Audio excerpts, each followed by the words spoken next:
श्री महाप्रज्ञ गुरवे नमः। जिसके सांसों में रहता है शाश्वत शांति का स्पंदन, उस महाप्रज्ञ को वंदन, उस महाप्रज्ञ को वंदन। सत्य अहिंसा अनेकांत को अर्पित जिसका तन मन, उस महाप्रज्ञ को वंदन, उस महाप्रज्ञ को वंदन।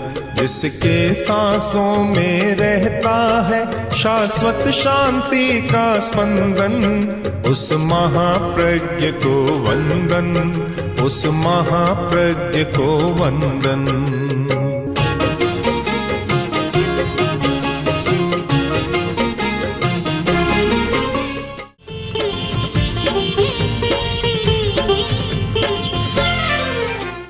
कार्य के पीछे एक चिंतन होता है।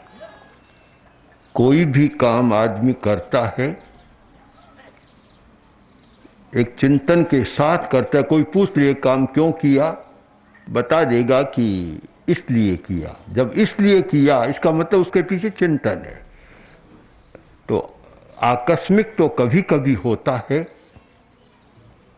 प्राय चिंतन पूर्वक कार्य होता है। किसी से पूछो रोटी क्यों खाता है, तो उत्तर मिल जाएगा कि शरीर पुष्ट रहे, शरीर स्वस्थ रहे, शक्तिशाली रहे, इसलिए रोटी खाता हूँ। एक कारण है।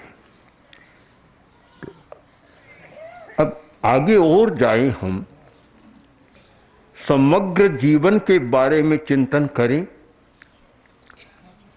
और कोई पूछ ले कि तुम क्यों जी रहे हो, इसका भी उत्तर देना होगा कि तुम क्यों जी रहे हो। एक तो शरीर मिल गया इसलिए जी रहे हो, या जीने का कोई अर्थ है। तुम ये काम क्यों कर रहे हो, एक समग्रता से प्रश्न है। तो इसका उत्तर एक तो ये हो कि मुझे शरीर मिल गया इसलिए जी रहा हूँ, या धन कमाने के लिए जी रहा हूँ, सुख भोगने के लिए जी रहा हूँ। एक उत्तर हो सकता है, पर यह पर्याप्त उत्तर नहीं। अध्यात्म की दृष्टि से इस पर चिंतन किया गया तो उत्तर मिला, और वह बहुत अच्छा उत्तर लगता है, समग्रता का उत्तर, कि मैं दोनों जन्मों को सुधारने के लिए जी रहा। मेरा वर्तमान का जीवन भी सुधरे और आने वाला जन्म भी मेरा अच्छा हो, इसलिए मैं जी रहा हूं। अगर यह चिंतन है और इस चिंतन के साथ कोई आदमी जीता है तो उसका सारा आचार बदल जाएगा। आचार शास्त्र का एक बहुत बड़ा यह आधार बनता है कि उभय लोक हिताय, दोनों जन्मों के हित के लिए मैं कोई काम कर रहा हूं। मैं जो काम कर रहा हूं वह दोनों जन्मों के हित के लिए, वर्तमान का जीवन भी अच्छा हो और अगला जन्म भी अच्छा हो। यह नहीं कि अगला अच्छा हो इसके लिए काम करें और वर्तमान की चिंता न करें, अच्छा नहीं होता। केवल वर्तमान की चिंता करें और अगले जन्म की चिंता न करें, यह भी अच्छा नहीं होता। आज के भौतिकवादी युग में एक भौतिकवादी दृष्टिकोण बन गया कि आदमी वर्तमान जीवन की तो चिंता करता है, अगले जन्म की चिंता नहीं करता। ऐसा लगता है कि अपने आप को धार्मिक भी मानते हैं, आस्तिक भी मानते हैं, पर आस्तिकता हृदय में नहीं उतरी, कोरा ऊपर ऊपर रह गया, धर्म जीवन में नहीं उतरा। और यह धर्म की कसौटी है। जो व्यक्ति कोई भी काम करे पहले सोचे कि इसका परिणाम क्या होगा, वर्तमान जीवन में क्या होगा और अगले जीवन में क्या होगा। कहीं ऐसा तो न हो कि मेरा अगला जन्म और बिगड़ जाए। बकरा बार बार दुकान पर आ रहा था, बहुत हृष्ट-पुष्ट बकरा था और बार बार दुकान पर आ रहा था। अब जो दुकान का मालिक था, युवक था, उसने कई बार उसको हटाया कर्मचारी ने हटाया, आखिर मानता ही नहीं है, बार बार बकरा फिर आ जाता है। तब वह जो दुकान का मालिक था हाथ में एक बड़ा सारा लठ लिया और ऐसा पीटना शुरू किया कि पीटते पीटते उसको दूर ले गया। एक कोई तत्वज्ञानी, कोई सन्यासी या तपस्वी खड़ा था, उसने देखा, हंसने लग गया, हंस रहा है। आप बकरे को दूर कर आया, ऐसा कर दिया अधमरा सा कि वापस आ ही नहीं जाए। आकर पूछा, भैया तुम हंस क्यों रहे हो? नहीं, बोला ऐसे ही दुनिया है, दुनिया की घटना देखता हूं, हंसी आ गई। क्यों हंस रहे हो? कि मत पूछो, पूछना अच्छा नहीं है। कि नहीं, अब तो जरूर पूछूंगा। कारण बताओ क्यों हंस रहे हो? अरे नहीं पूछो तो अच्छा है, ऐसे ही रहने दो। कि कुछ बातें ऐसी होती है कि शींदड़ी का छे मत लो, कहावत है ना राजस्थान में, शींदड़ी का छे मत लो, रस्सी का छे मत लो। रस्सी को खींचा, खींचा क्या है, खींचते खींचते निकला तो मरा हुआ कुत्ता निकला। आखिर करोगे क्या पूछकर? रहने दो। कि नहीं, बताना तो पड़ेगा, बताना पड़ेगा। चलो सुन लो। मुझे हंसी इसलिए आई कि जिस दुकान का मालिक था और वह अपनी दुकान में आ रहा है और उसका बेटा लट्ठा मार कर उसको निकाल रहा, इसलिए हंसी आ गई। एकदम चौंका रह गया। ये कैसे? ये कैसे? क्या ये बकरा तेरा पिता है? और इसने दुकानदारी की, नैतिकता नहीं बरती, ईमानदारी नहीं रखी, झूठा तोलमाप किया। झूठा तोलमाप करने का एक परिणाम है अगले जन्म में पशु योनि में पैदा होना। ये थानंग सूत्र में बतलाया गया है कि पशु योनि में जाने के 4 कारण हैं। उनमें एक कारण है झूठा तोलमाप। जो व्यक्ति झूठा तोलमाप करता है, मरने के बाद हो सकता है वह पशु योनि में पैदा हो जाए। तो तेरा पिता ये झूठा तोलमाप करता था, मर करके बकरा बन गया। अब दुकान से इसका मोह, वह आसक्ति का धागा टूटा नहीं है, वह मोह जुड़ा हुआ है, इसलिए बार बार आ रहा है। तू ऐसा सपूत निकला जो लट्ठे मार मार कर बेचारे को अधमरा कर दिया। इसलिए मुझे हंसी आ गई। हम इस पर विचार करें, कोई भी काम करें, आचरण करें, यह सोचें कि अगला जन्म क्या होगा, इसका परिणाम क्या होगा, मुझे क्या भुगतना पड़ेगा। मुझे लगता है कि वर्तमान में जो चल रहा है, इस सच्चाई को, इस दार्शनिक सच्चाई को, धार्मिक या आध्यात्मिक सच्चाई को बिल्कुल भुला दिया गया। आज तो केवल वर्तमान में मैं क्या बनूं, बस इस पर, और इसीलिए ये इतनी हिंसा हो रही है। अगर हिंसा करने वाला यह सोचे कि मुझे इसका क्या भुगतना पड़ेगा, तो कभी इतनी हिंसा कर नहीं सकता। पर उनके सामने ये दृष्टि नहीं है, एक दर्पण नहीं है जिसमें अपना मुंह देख सके। अगले जन्म में मुझे क्या होना है, क्या भुगतना पड़ेगा। हमारे सामने कभी कभी ऐसी घटनाएं आती है। एक आदमी आकर इतना दुख का गाना गाता है कि दूसरे को भी दया आ जाए। तब कभी कभी मैं मन में सोचता हूँ कि आज तुम में इतना संकट, इतना दुख, इतनी कठिनाइयाँ, इतनी समस्या आ गई, तुम जरा यह भी सोच लो कि मैंने भी कुछ किया होगा, उसका परिणाम भुगत रहा हूँ। ये कुछ किया होगा। करते समय आदमी सोचता नहीं है। आदमी की एक मनोदशा विचित्र है कि पुण्यम फलस्य वांछन्ति, पुण्य का फल चाहता है, धर्म का फल चाहता है, पुण्य का फल चाहता है कि मुझे पुण्य का फल मिले। पुण्य करता नहीं है। पापम नेच्छन्ति मानवा, पाप का फल नहीं चाहता और आदमी पाप कर रहा है। आप इस सिद्धांत को समझने का प्रयत्न करें, कितना गहरा सिद्धांत है कि फल चाहता है पुण्य का और करता है पाप। फल नहीं चाहता पाप का और करता है, दुख नहीं चाहता और करता है पाप। पुण्य का आचरण नहीं करता, पाप का फल नहीं चाहता फिर भी पाप करता है। पुण्य का फल चाहता है, पुण्य नहीं करता। एक बड़ी विचित्र मनोदशा चित्त वृत्ति है। एक धार्मिक व्यक्ति को, एक आस्तिक व्यक्ति को, एक श्रद्धावान व्यक्ति को इस पर चिंतन करना है कि अगर मुझे वर्तमान जीवन भी अच्छा रखना है और अगला जन्म भी अच्छा रखना है तो मेरा आचरण कैसा होना चाहिए। केवल वर्तमान परक आचरण नहीं कि आज मैं करोड़पति बन जाऊं। आज तो बहुत सारी चलती है ना समाचार पत्रों में, कौन बनेगा करोड़पति। अब हर आदमी के मन में करोड़पति बनने की ललक जाग जाती है। अरे करोड़पति बनो उससे पहले ये देखो मेरा जीवन कैसा अच्छा रहेगा, शांति कैसी रहेगी, क्या होगा, वह चिंतन नहीं होता। अर्थ के बारे में, अर्थ जीवन का एक मुख्य विषय है, इसलिए अनेक आचार्यों ने सोचा है, चिंतन किया कि अर्थार्जन कैसे होना चाहिए। क्योंकि अर्थ के बिना तो काम नहीं चलता, धन के बिना तो बिल्कुल काम नहीं चलता। सुबह नाश्ता चाहिए वह भी नहीं मिलता, चाय दूध भी नहीं मिलता, रोटी भी नहीं मिलती, कपड़ा भी नहीं मिलता, कुछ नहीं मिलता। अर्थ के बिना तो जैसे कि एक पैर भी आदमी चल नहीं सकता। जीवन के लिए सबसे ज़्यादा जरूरी है श्वास और पानी, रोटी।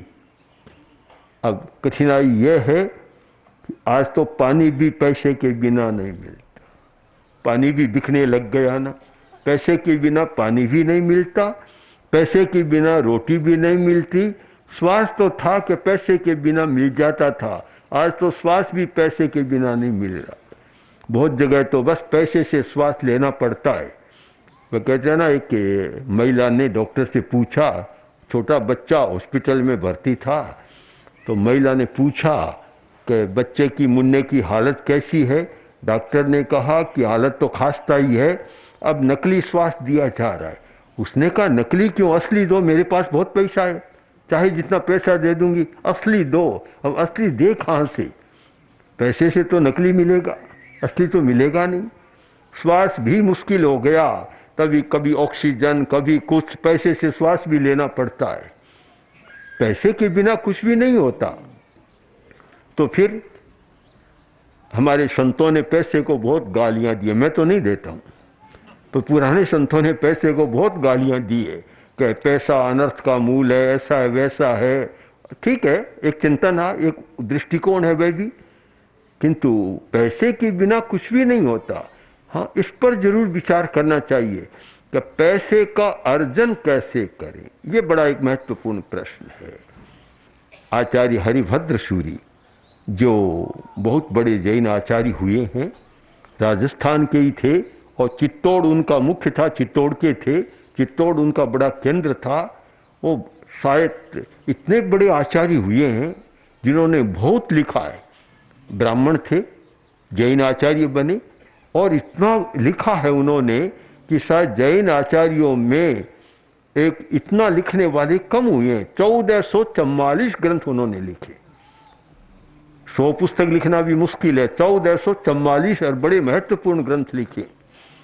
हरिभद्र सूरी ने एक गृहस्थ धर्म पर बहुत लंबा प्रकरण लिखा है, बहुत विचार किया कि गृहस्थ का धर्म क्या होना चाहिए। उस विषय में उन्होंने लिखा कि गृहस्थ पैसे के बिना तो रह नहीं सकता, तो फिर क्या करे। न्यायोपार्जितम ही वित्तम उभय लोक हिताय।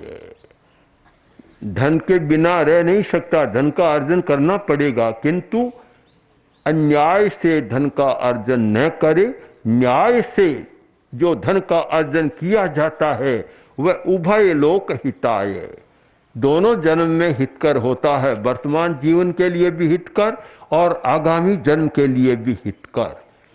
यह बड़ी महत्व की बात है। उभय लोक हिताय, एक आस्तिक व्यक्ति का, एक धार्मिक व्यक्ति का हर कार्य चिंतन पूर्वक हो, उस चिंतन के पीछे दो जन्म रहे, एक वर्तमान का और एक सामने वाला, आगे का, कि आगे मुझे कहाँ जाना है, क्या होना है।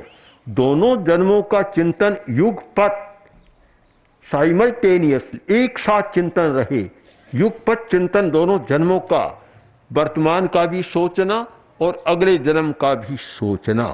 ऐसा कोई काम हमारा न हो कि वर्तमान के लिए तो सोचें और अगले जन्म की बात छोड़ दें।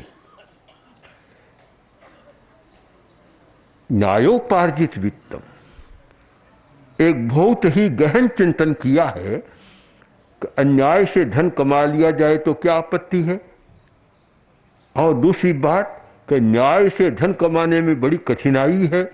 आदमी आज प्रामाणिकता, नैतिकता, ईमानदारी से धन कमाए और यह सोचे मैं तो रिश्वत नहीं दूंगा, मैं और कुछ नहीं करूंगा, ये बिल्कुल न्याय के साथ चलूंगा, तो लोग कहते हैं कि दुकान भी बंद करनी पड़ जाती है, क्योंकि इतने आते हैं लेने वाले, कठिनाई तो है। हमारा भी अनुभव है।